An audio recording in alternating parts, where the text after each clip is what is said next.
నమస్తే అండి, నేను రజాక్. ముందుగా ఇస్రోకి శుభాకాంక్షలు. ఈ రోజుతో దాదాపు 100 ప్రయోగం, ఈ రోజుతో 100వ ప్రయోగం చేసిందనమాట ఇస్రో. అది కూడా సూపర్ సక్సెస్ అయితే అయింది. అతి తక్కువ బడ్జెట్ తో అత్యంత సామర్థ్యం గల రాకెట్స్ ని ప్రయోగించడంలో ఇస్రో తర్వాత ఎవరైనా చెప్పాలి. ఇదే బడ్జెట్ గనక వేరే దేశాలకు ఇస్తే గనక ఏమీ చేయలేరు. ఇస్రో చేసేటటువంటి ప్రయోగాలు అతి తక్కువ బడ్జెట్ అనమాట, చాలా తక్కువ, ఒక సినిమా చేసినటువంటి బడ్జెట్ లో చేస్తారనమాట. అదే అమెరికా, చైనా కావచ్చు, ఇలాంటి ప్రయోగాలు చేయాలంటే 100 కోట్లు 1000 కోట్లు ఖర్చు పెడతారు, లక్షల కోట్లు కూడా ఖర్చు పెడతారు అనమాట. సో అలాంటి సిచ్యువేషన్ అయితే ఒకటి ఉంటుంది.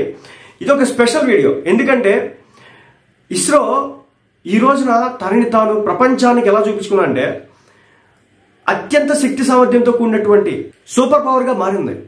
ఎందుకంటే ఈ రోజున ప్రపంచ దేశాల్లో అంతరిక్ష ప్రయోగాల్లో ఒక అమెరికా, ఒక రష్యా, చైనా తర్వాత భారత్ అనమాట.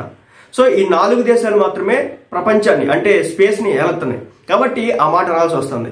ఇక ఈ రోజు ఒక రికార్డ్ అయితే క్రియేట్ చేసింది ఇస్రో. దానికి సంబంధించి మనం మాట్లాడుకుంటే కనుక 100వ ప్రయోగం ఏదైతే ఉందో అది సక్సెస్. భారత అంతరిక్ష పరిశోధన సంస్థ ఇస్రో అనేక విజయాలు సాధిస్తోంది. ఇప్పుడు సరికొత్త రికార్డును బద్దలు కొట్టి తీసుకు అడుగులు వేసింది. తన 100వ రాకెట్ ను ప్రయోగించి విజయాన్ని తన ఖాతాలో వేసుకుంది ఇస్రో. నెల్లూరు జిల్లాలోని శ్రీహరికోట నుంచి ఉదయం 6:23 GSLV F-15 ని నింగిలోకి ప్రయోగించి రికార్డు సృష్టించింది ఇస్రో. ప్రయోగం విజయవంతం కావడంతో ఇస్రో శాస్త్రవేత్తలు సంబరాలు చేసుకున్నారు. ఇస్రో అంతరిక్ష పరిశోధన కేంద్రం భారతదేశం గర్వించదగిన వాటిలో ఒకటి. ప్రపంచ దేశాలు పోటీ పడి అంతరిక్ష పరిశోధనలు చేస్తూ ఉండగా ఇస్రో కూడా వాటికి సమాంతరంగా ఎన్నో అధ్యయనాలు చేపడుతుంది. చంద్రయాన్, మంగళయాన్తో సహా ప్రత్యేక ప్రాజెక్టుల ద్వారా ఇస్రో భారతదేశాన్ని అంతర్జాతీయంగా ప్రమోట్ చేస్తుంది. ఈ దశలో భారత్ తన 100వ రాకెట్ ను ప్రయోగించి మరో చారిత్రాత్మక కీర్తిని అందుకుంది. దీంతో ఇస్రో శాస్త్రవేత్తలకు చైర్మన్ నారాయణ్ శుభాకాంక్షలు తెలియజేశారు. నారాయణ్ చైర్మన్ అయిన తొలి ప్రయోగం ఇదనమాట. ఆయన ఫస్ట్ టైం చైర్మన్ అయ్యారనమాట ఇస్రోకి. సో ఆయన అయిన తర్వాత తొలి ప్రయోగం ఇది, 100వ లాంచింగ్. నావిక్ అనేది భారతదేశ స్వాతంత్ర ప్రాంతీయ నావిగేషన్ ఉపగ్రహ వ్యవస్థ. అంటే ఈ రోజు ప్రయోగించిందని వచ్చేసి నావిక్ అనమాట. నావిక్ అనేది భారతదేశ స్వతంత్ర ప్రాంతీయ నావిగేషన్ ఉపగ్రహ సంస్థ. అమెరికాకు చెందినటువంటి GPS కు ఇది ప్రత్యామ్నాయం. అంటే ఇక్కడ ఒక ఇంట్రెస్టింగ్ విషయం చెప్పాలి సందర్భంగా. GPS ఏంటంటే మనకి పాకిస్తాన్కి యుద్ధం జరుగుతుంది అనమాట. ఒకనొక టైంలో జరుగుతున్న టైంలో పాకిస్తాన్ నుంచి ఉగ్రముఖ లేదంటే ఆ దేశ సైన్యం మన దేశంపైకి వస్తున్న నేపథ్యంలో ఈ GPS ట్రాకింగ్ గురించి అడగడం జరిగింది. అంటే ఎటు నుంచి వస్తున్నారు ఏంటనేది దానికి సంబంధించి లింక్ ఇవ్వమని చెప్పేసి అడిగితే అమెరికా నిరాకరించింది. అప్పుడు భారతదేశం పట్టు వదలని విక్రమార్కుల్లా మారి నన్ను నేనే మార్చుకోవాలి, నన్ను నేనే రూపాంతరం చేసుకోవాలని చెప్పేసి ఆనాటి నుంచి 2000 సంవత్సరం నుంచి ప్రయోగించినటువంటి ప్రయోగాల ఫలితం ఈ రోజున ఒక ఉన్నతమైన స్థాయికి వెళ్ళడానికి దోహదం చేసింది. ఇక నావిక్ అనేది భారతదేశ స్వాతంత్ర ప్రాంతీయ నావిగేషన్ ఉపగ్రహ వ్యవస్థ. అమెరికాకు చెందినటువంటి GPS కి ఇది ప్రత్యామ్నాయం. భారత భూభాగం నుంచి దాదాపు 1500 కిలోమీటర్లు విస్తరించి ఉన్నటువంటి ప్రాంతాల్లో వినియోగదారులకు ఖచ్చితమైన స్థానం, వేగం, సమయం సేవలు అందించడం దీని యొక్క ఉద్దేశం.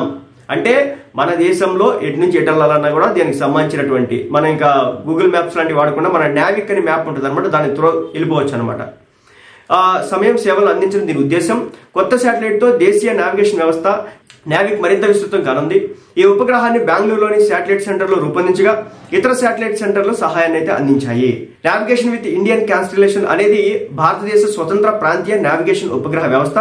ఇది భారతీయ వినియోగదారులకు ఖచ్చితమైన స్థానం, వేగం, సమయం సేవలను అందించడానికి రూపొందించింది. ఈ సేవల కొనసాగింపుకు నిర్ధారించడానికి ఈ ఉపగ్రహాలను నింగిలోకి పంపించింది ఇస్రో.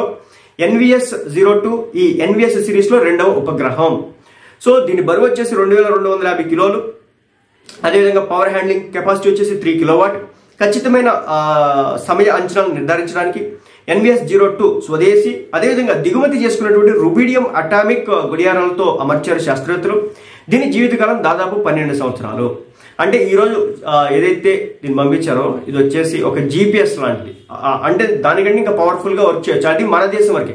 GPS వచ్చేసి ప్రపంచవ్యాప్తంగా వర్క్ అవుతుంది అనుకుంటా, వర్క్ అవుతుంది కదా. ఇప్పుడు నావిక్ వచ్చేసి మన దేశం మొత్తం 1500 కిలోమీటర్లు ప్రతి దాన్ని కూడా సూక్ష్మంగా నావిగేట్ చేయడానికి యూజ్ అవుతుంది. అదేవిధంగా దీని బరువు వచ్చేసి దాదాపు 2250 కిలోలు. అదేవిధంగా 3 కిలోవాట్ ఖచ్చితమైన పవర్ హ్యాండ్లింగ్ కెపాసిటీ వచ్చేసి 3 కిలోవాట్ ఉంది. అదేవిధంగా దీంట్లో వచ్చేసి రుబిడియం అటామిక్ గడియారాలతో అమర్చడం జరిగింది. దీని అయితే ఇంపోర్ట్ చేసుకున్నారు ఇతర దేశాల నుంచి. దీని ఏజ్ వచ్చేసి 12 ఇయర్స్ అనమాట. 12 సంవత్సరాల పాటు ఇది నిర్విరామంగా పనిచేయబోతాం. ఇస్రోకి ఈ సందర్భంగా ప్రత్యేక శుభాకాంక్షలు.